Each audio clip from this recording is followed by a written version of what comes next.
Welcome to the Young Crone's Cafe, where you can get a magic brew full of all sorts of information, both witchy and practical. Grab a cup of coffee and join us. I'm Elizabeth, a wordsmith. And I'm Dave, a modern-day sage. We are going to talk about various witchcraft and life topics from a slightly more mature perspective, at least most of the time. Thanks for joining us. Today's metaphysical kernel of thought is offerings and sacrifices. As part of our practice, we often extend a gift of some kind to the various energies that we work with. Sometimes it is in the form of an offering, and other times a sacrifice is more appropriate. We define an offering as something shared with some type of energy, which is a way to give thanks or acknowledge connections, while a sacrifice is something given up to some type of energy as a way to give thanks or acknowledge connections. Both are freely given. We always have a choice about what we wish to give. The energies do not demand particular objects or energies from us, but there are times we wish or need to give something as part of a ritual or spell working. We may create something as an offering that we can continue to use or recreate, while something sacrificed cannot be recreated or reused. It must be a willing sacrifice, and we make the choice to permanently give up what we decide to offer.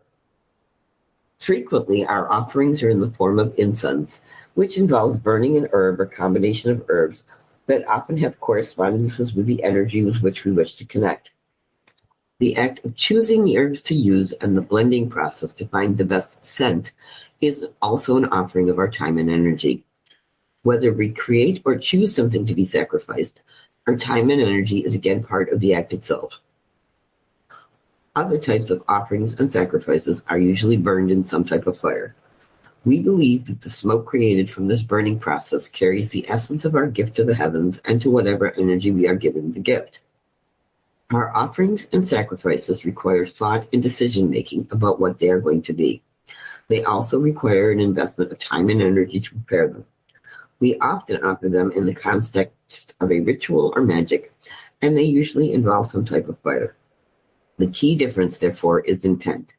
Are we planning to be able to reuse what we offer so that it is an offering, or are we giving it up permanently, which makes it a sacrifice? Hello, Dave. How you doing today? I'm doing just great. How are you, Elizabeth? Oh, good. You went out on a job interview today, and you're kind of glowing around the edges over here. I am doing great. Yes, today is not only a good day to be Dave, but it's been a fun day to be Dave. So, thank you for noticing that. Yeah, I'm happy in my skin today. There we go. Which is even nicer. And there's blue in your beard, so I like to think of it as I was interviewing them. That's part of the process. Absolutely. And that's the major one. I mean, they can offer you a great job, but if they don't impress you with, I need to want to work there. Yeah. Yeah, exactly. And hopefully, everybody who's out there interviewing has that opportunity. We've all taken those jobs because the money was good. Anyway, moving on. Tonight we're talking about offerings versus sacrifices, but I'm bum-ching. Is it versus or and? That's kind of and. Yep. Versus in terms of the difference. Well, ultimately, they're both a gift in one form or another. Yeah. So they have that sameness. And an offering, you can recreate or reuse. Incense is a great one. Well, let's back right up to the beginning and what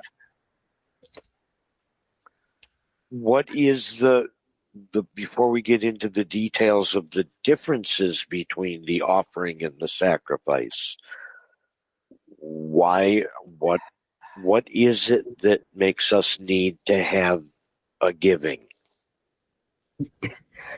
Very often it's because we want to connect with some kind of energy. We want to say thank you because the energy worked with us previously. Okay. In that respect, it's an acknowledging of the partnership that we are creating. Okay. It's a way to connect. a lot of the time, or deepen that connection as part of a ritual sometimes, or just by itself. Well, I guess what I'm looking at, or what I'm thinking of from a philosophical point of view, is it's the giving. Yeah. Whether or not there even is a recipient, or the recipient wants or needs or values or appreciates or even knows that the gift exists. It's purely about the giving. It's almost can only be output or one way. Yes, I would agree with that completely. Which is sort of a rare energy. And I wanted to point that out because there's no really... There's no expectation of getting something back. Right. Yeah. There isn't necessarily, I want to say there isn't an opposite to giving, although obviously there is in taking. But or receiving, I think, is a better word rather than taking.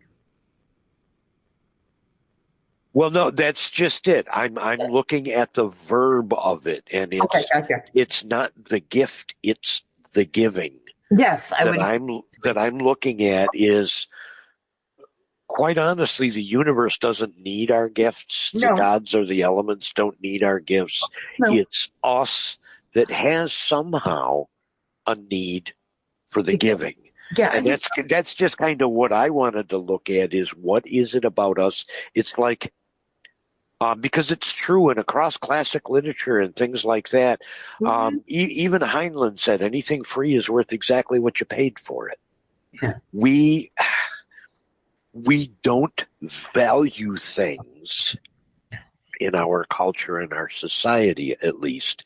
We don't value things that we didn't have to sacrifice or give, or you know what I mean?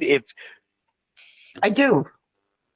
It's like when you create an offering, you could just stand there and say, I offer myself. Or I'm standing here saying, I'm giving thanks or acknowledging or sending out my intent into the universe somehow. But somehow we need more to make it more real, for want of a better word, if that makes sense in my mind. Sure. I mean, because animals in nature don't necessarily have a need to give except for terms of survival. Obviously mothers need to give food to their young and whatnot.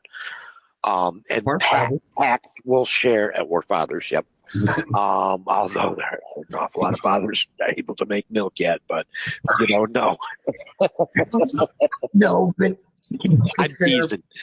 If they're carnivores, fathers make we have this need in us as humans and as spiritual beings and as seekers on the path. We have a need to give.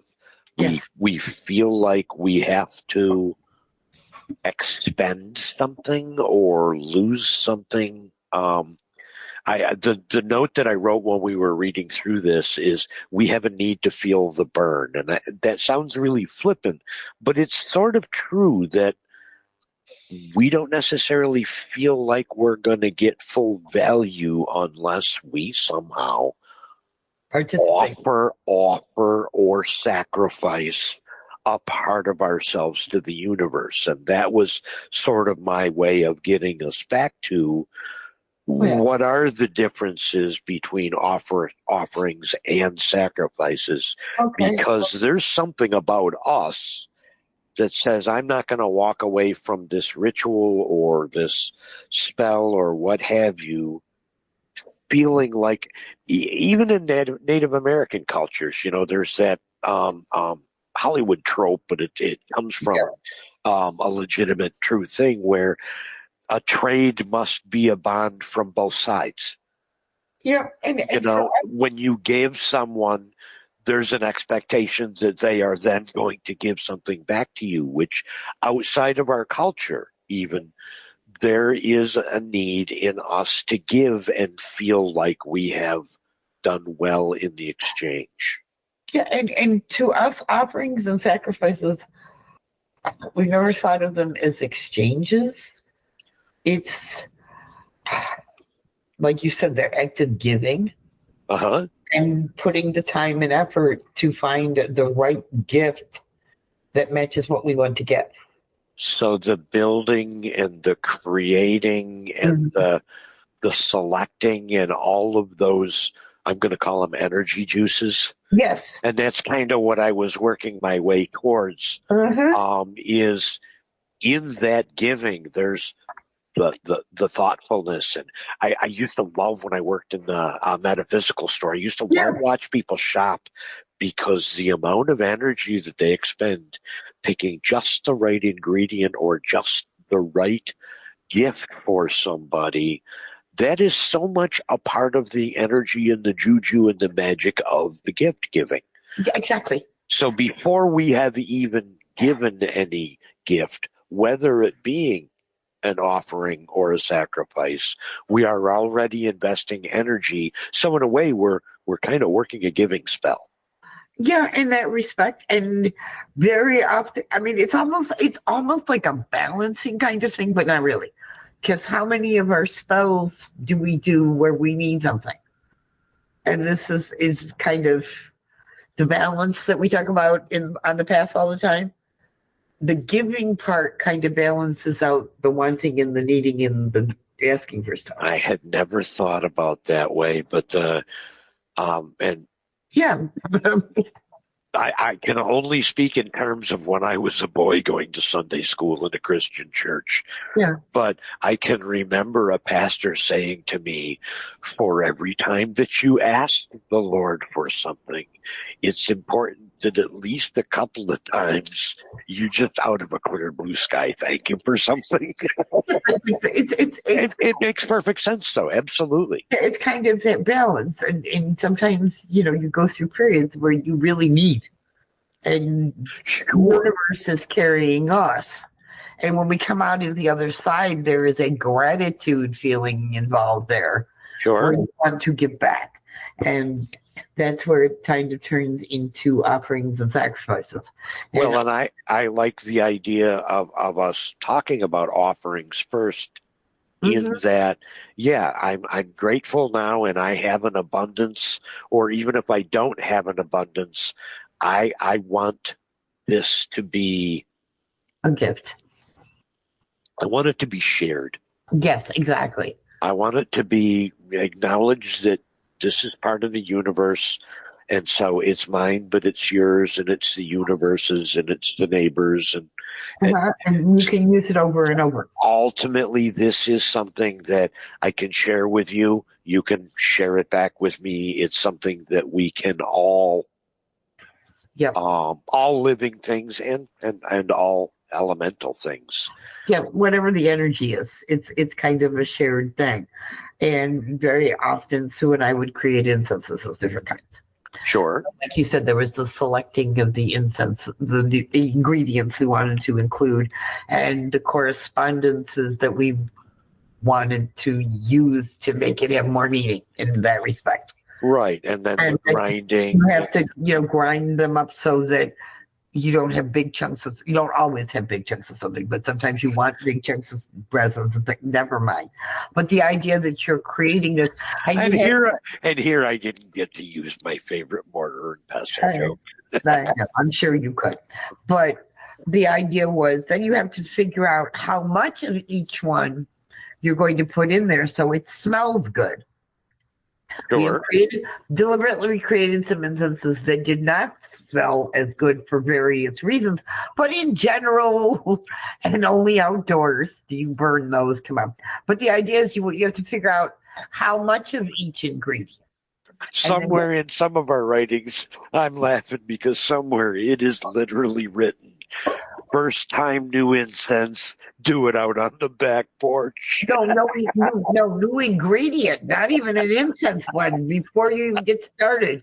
No, that is a very real thing. Sure. Because sometimes stuff smells really good when you smell it in its original form, and you set it on fire and it stinks. Yep. So we'll leave that one alone. But the idea is, and then when we're creating this incense, if it's going to be an offering, we will write down the proportions and what ingredients we used. Because you want to be able to burn it again or share it with somebody else who's wants, I don't know, and you're doing a spell for abundance. So you've created an abundance incense and you pass it along. And there's nothing worse than creating an incense and not writing it down.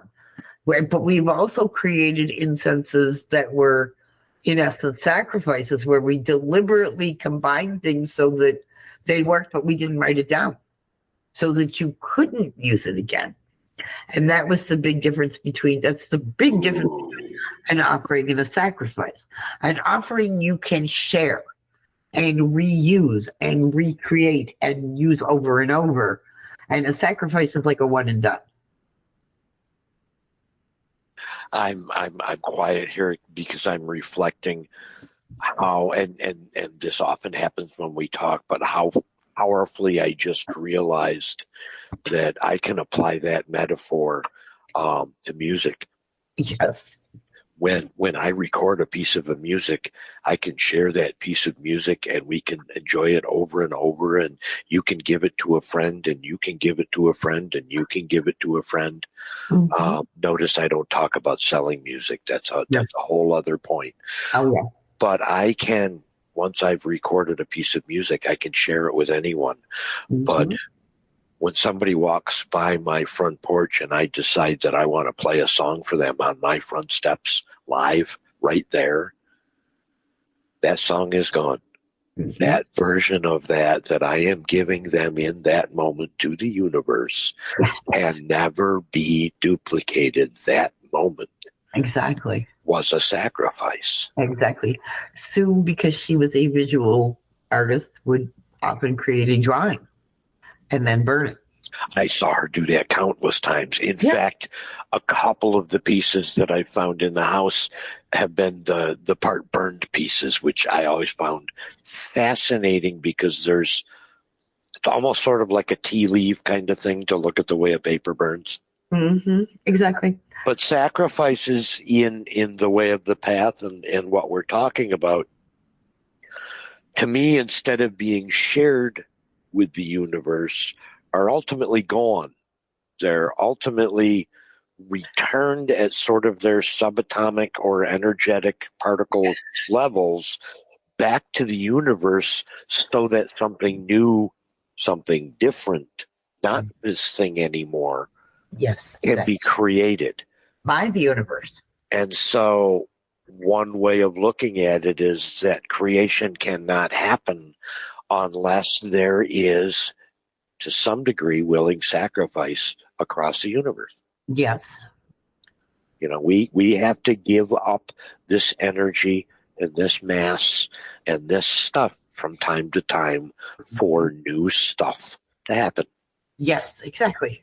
So, and I kind of like the idea of an offering again being a sharing or something where we're all going to acknowledge that this belongs to all of us. Mm-hmm. And we still put time and effort into the creation of it. That's another. And that's just it. It's never.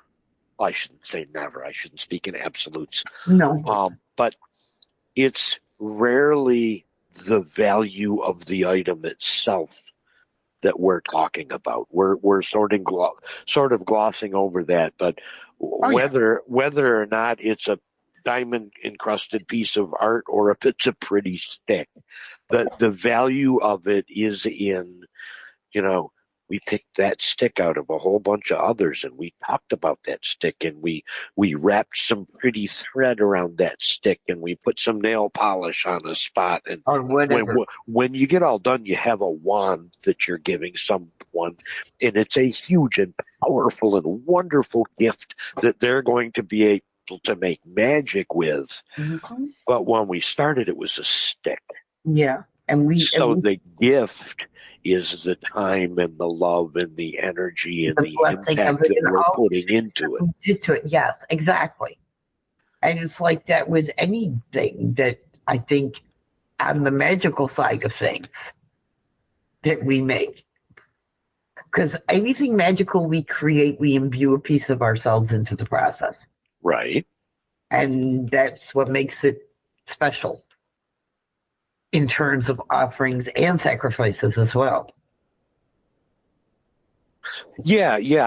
I'd like to think that when a bird is grazing across my back porch, if it finds a piece of worm or something to eat, and then it goes and eats a piece of the bread that I've left on the little platter on the sacred spot on the shelf, I would like to think that that bread tastes better to the animal.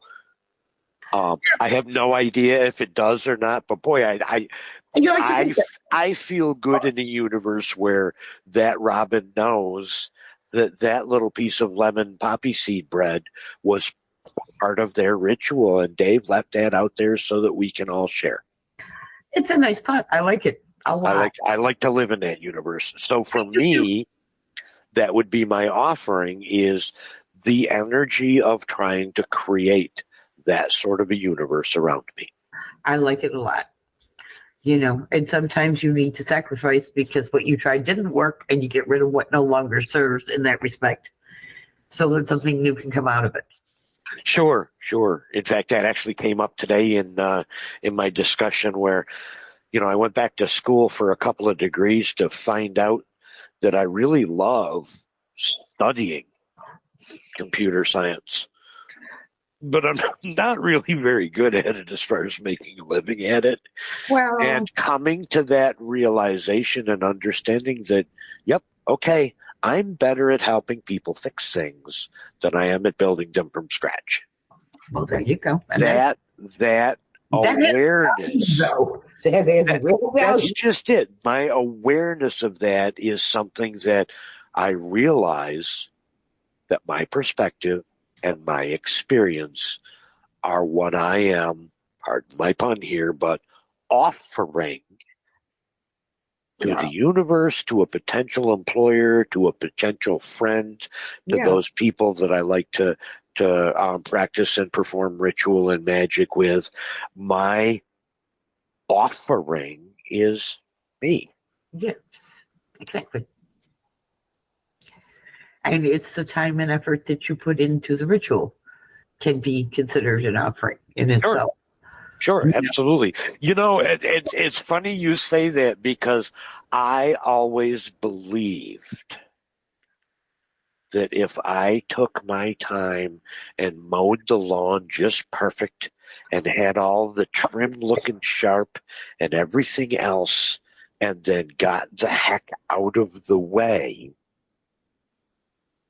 I always believed that I was that much a part of your and Susie's rituals, because I had created that court or that canvas.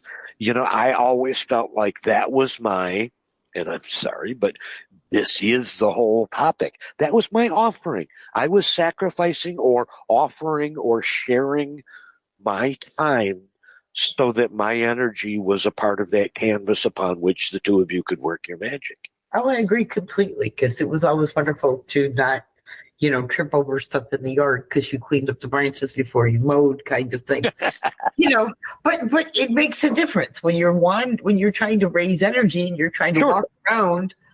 If you don't fall on your face, you got a better. No, I was the groundskeeper for witches before I was this guy. Yes, in your own respect.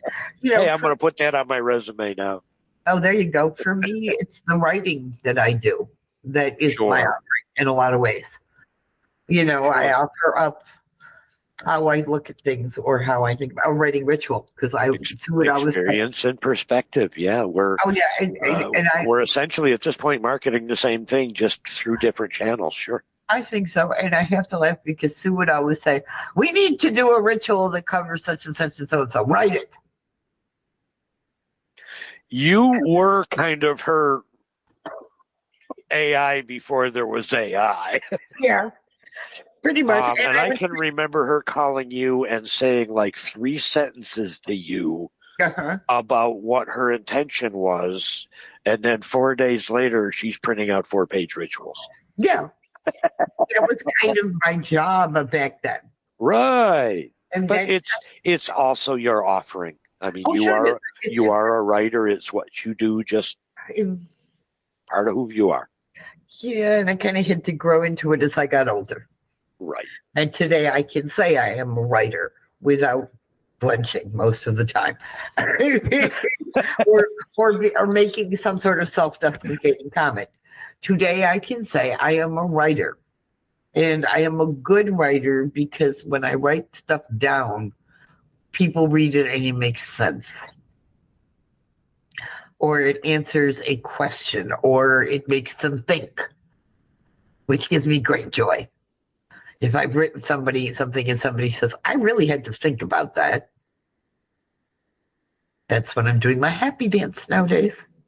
So we are, at least right now at this point in our lives, we're both kind of in a state where we understand what it is that we have to offer. Mm-hmm. And we're very clear on what sacrifices we'll need to make to be able to continue. Yes, to have that to offer.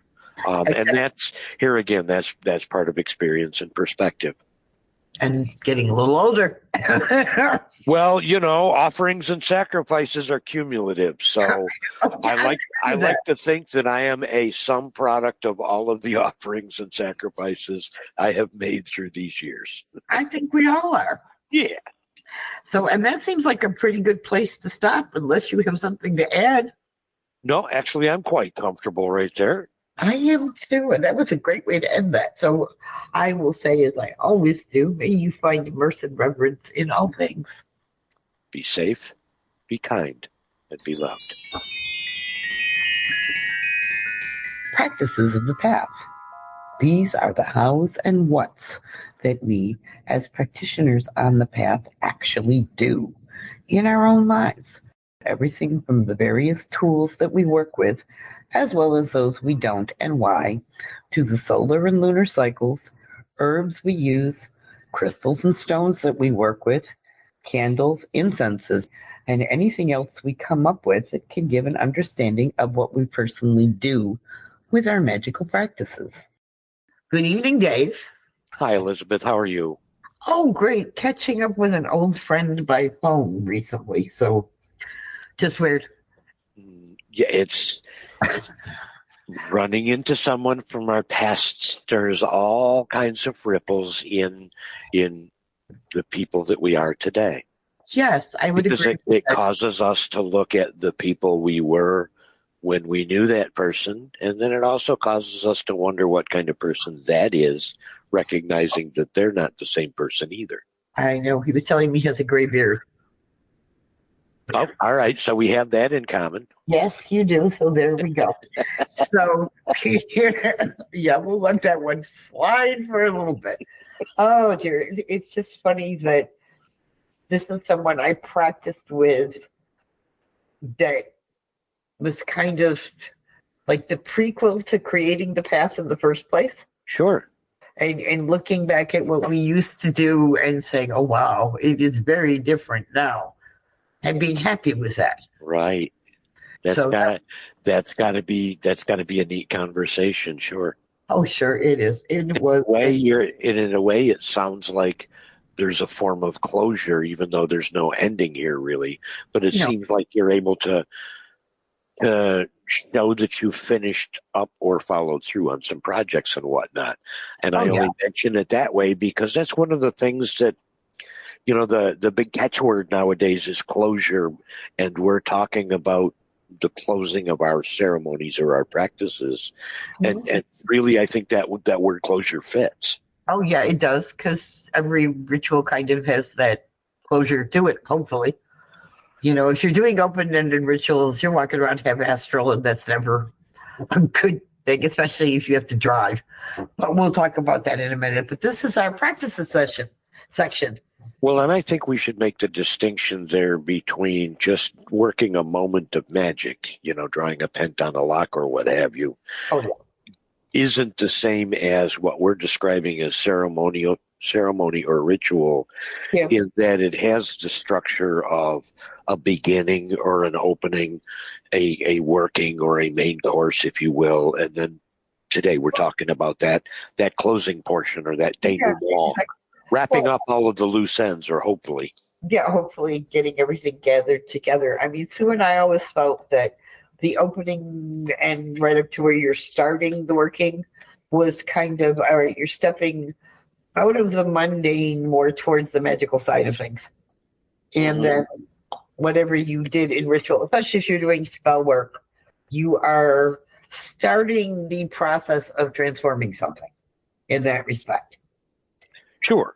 And part of the closing is you come back, you focus more on the mundane, and it gives the manifestation of the transformation a place to land. It's interesting that you see it that way, and I certainly understand that. You're seeing an ending place for the energy or the transmutation or whatever that it is that you worked. My own personal thing is, I see the closing as being so much more about getting me back to this real. When I send the energy, I sort of trust that energy knows what it's going to do with itself. Oh, yeah, exactly. The closing for me is more about getting myself back into a proper frame of mind to being a functional human being, if that makes any sense. Oh, yeah, I agree completely. But like I said, if you are doing spell work, there's no point in creating something on the magical, starting that whole process, and then coming back and not giving it a place to go in that respect. Because when we do that sort of magic, we are transforming our mundane world. We're not transforming our magical world most of the time. You don't need to. Right. When you're in the magical side of things, as it were, you can do anything. And you need a place for it to go. And like you said, getting yourself back. And I agree completely. That's the big part of closing, which is why most groups, and hopefully you and me and people who are practicing solitarily, remember to have something to eat and drink as part of that, or to sit down and put your hands on the earth and drain. There's always excess energy when you come back.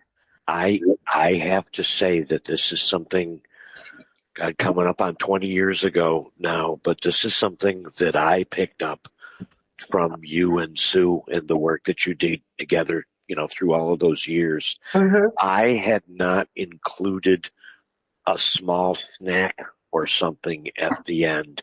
And after having done that for years, even a couple of Ritz crackers or something like that, there's something about, for me, coming to the end of a ritual or a ceremony or whatever, where that act of eating something and then feeling the peristalsis. Over these years, I have trained, or we have trained my body that act of eating and drinking is what sort of brings my body back so that it can be aware of my surroundings. The work that I do during the closing is so much more important for my mind and my spirit. But that housel or cakes and ale or whatever you want to refer to it, that snack and offering of food and drink at the end has become such a critical part of me getting my body back into the right shape. Oh, me too. So now it's a matter of training and working and always improving how I can get my mind and my spirit to come back into the right, or the necessary frame of mind. Well, Sue and I always found when we did Housel together, we would often chit-chat about the ritual. And that was a way for our mind and spirit to kind of acknowledge that something important just happened.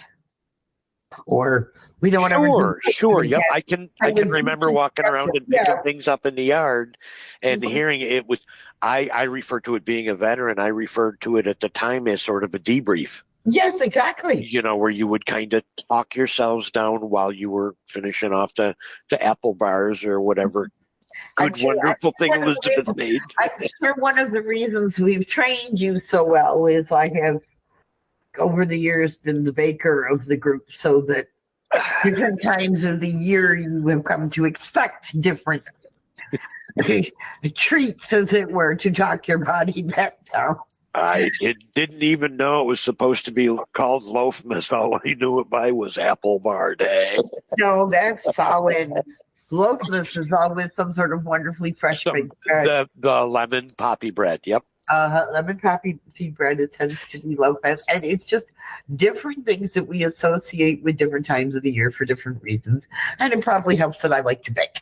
But so we have a snack, which helps get our body back. Uh-huh. And I'm sorry, I didn't mean to cut you off there. No, that's okay. We have conversation, or from a solitary point of view, I guess it would make sense, at least the way my habits have developed, is I would either meditate or sometimes I would journal and sort of write down what that experience was, or at least what I feel about me is different after having had that experience. There you go. So I guess for somebody that doesn't have the opportunity to practice together, journal about it, log about it, write about it, even if you don't ever send it to anybody. Or even sit there and think about it. and that reminds me, we need a wishing well. I'm sorry, I'm making myself a mental note, or a physical note, actually. We need a wishing well added into our Discord presence.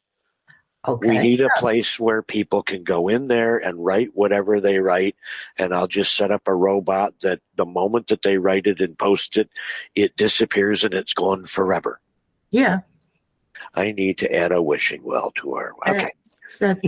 Yeah, I like that. Actually, I could do that right on our website. Yeah, you could. Yeah. You know, Sue always talked about we needed to create like one of our email addresses that would... Well, we have several email addresses. In fact, we don't mention those often enough. I've really got to get my marketing unified and together. But for those folks that are out there that are regular, all 18 of you that are regular listeners, it.is.done at twoyoungcrones.com. There is blessings. There's a half a dozen targets, but knowing how the back end works and being the IT guy behind it, if you use a random word at twoyoungcrones.com and send an email, I know where that goes, and it goes into a bucket that nobody ever looks at. So if you ever need to make a wish and you need someplace to send it, write down how you feel about that last ritual or whatever, and send it to deadend at twoyoungcrones.com.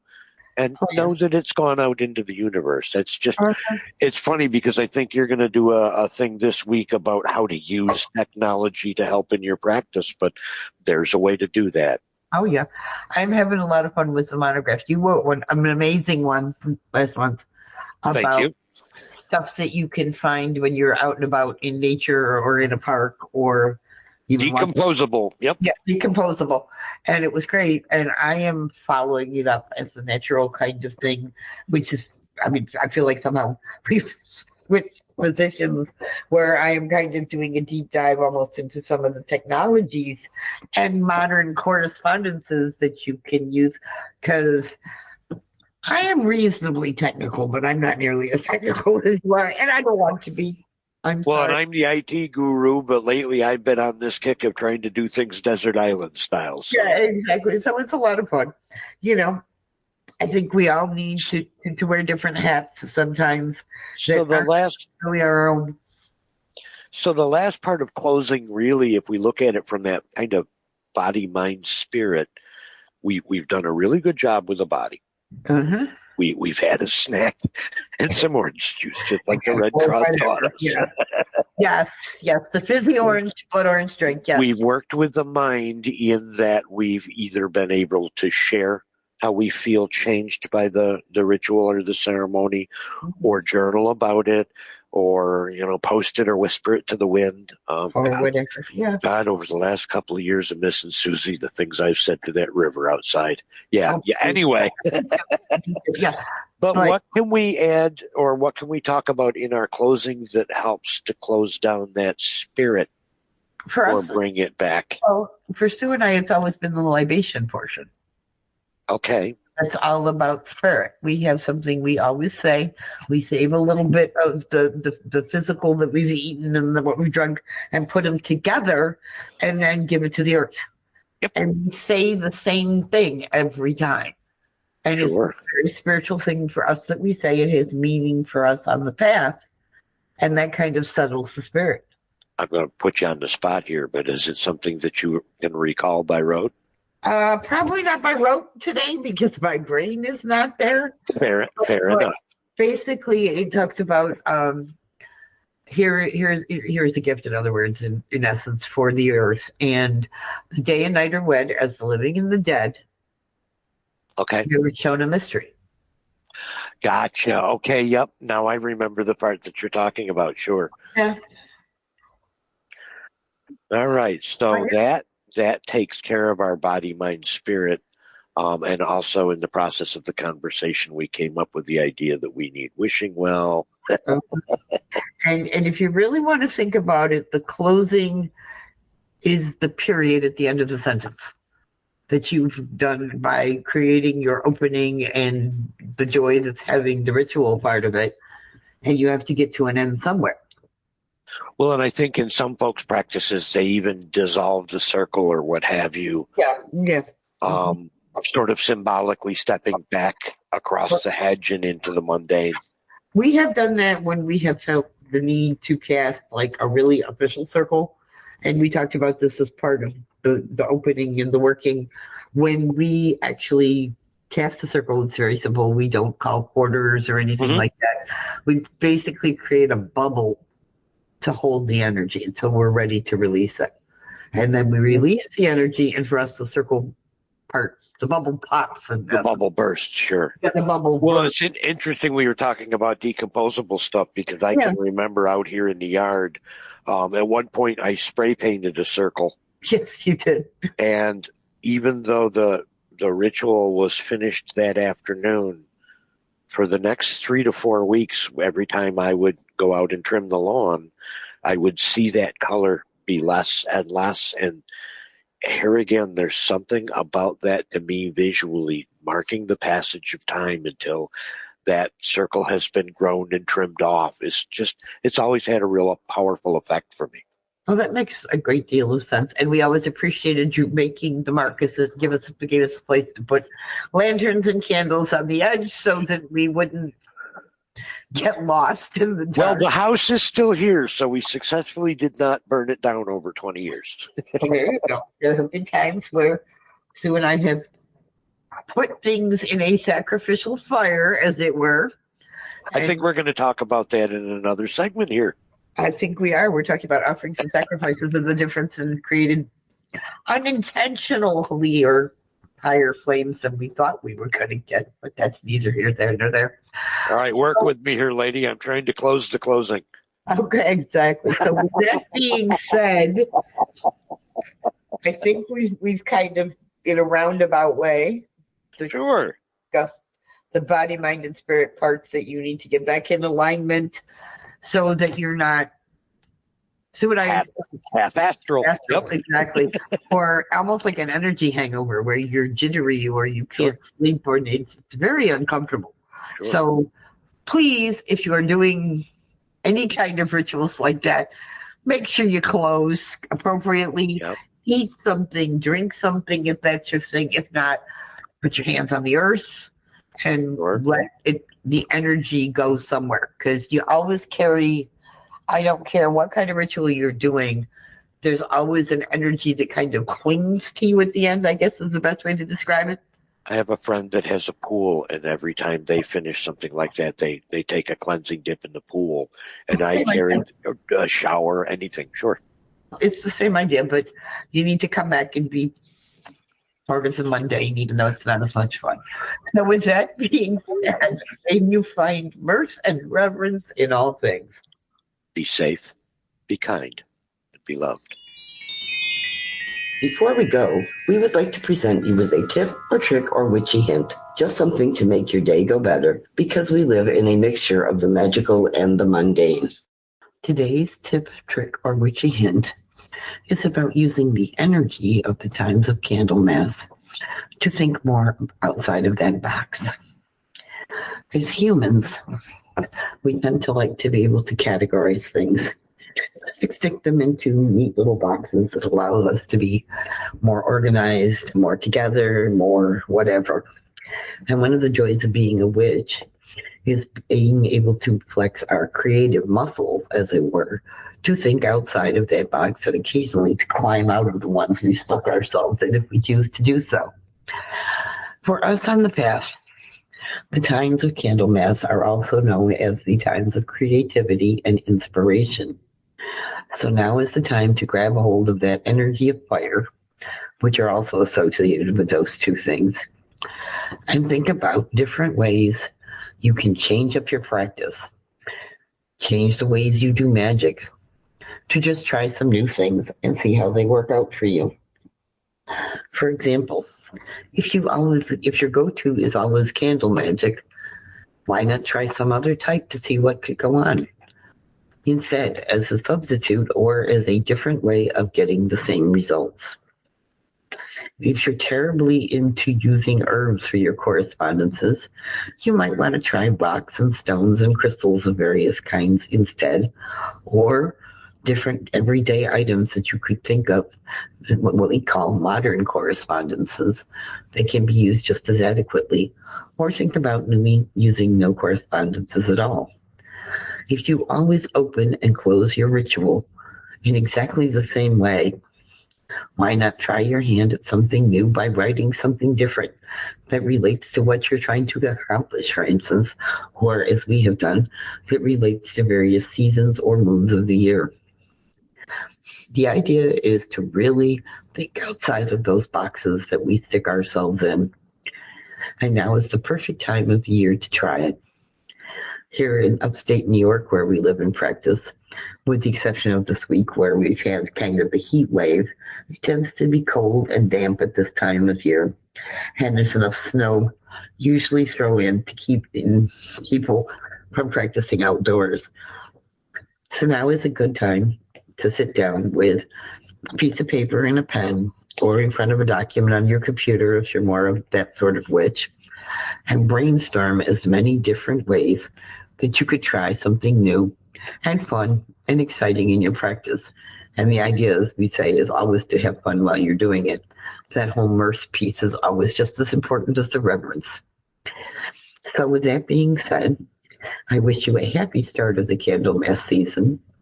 Go out of your way to be creative and look for inspiration in new and different ways, and maybe try out some new things in your practice.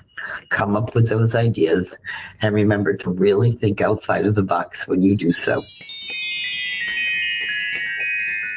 Well, it looks like the coffee cups are empty for this week. We hope you join us again next Tuesday, but you can find us at our website, 2youngcrones.com. That's the number 2, Young Crones. We'd love to have you join our growing online Discord community. Check out our new Patreon presence. Just look for Young Crones Cafe. Through Patreon, you'll be able to make it to our Discord. We are also Young Crones Cafe on Twitter and Facebook. Until then, remember, we are witches who work with energies to effect change. We are believers in both immanent and transcendent divine. We are celebrants of the passage of the solar and lunar cycles. We are hedge walkers who pass back and forth between the worlds of the magical and the mundane. We are seekers of knowledge. And we are walkers of a spiritual tradition we call the Path. So mote it be. So mote it be.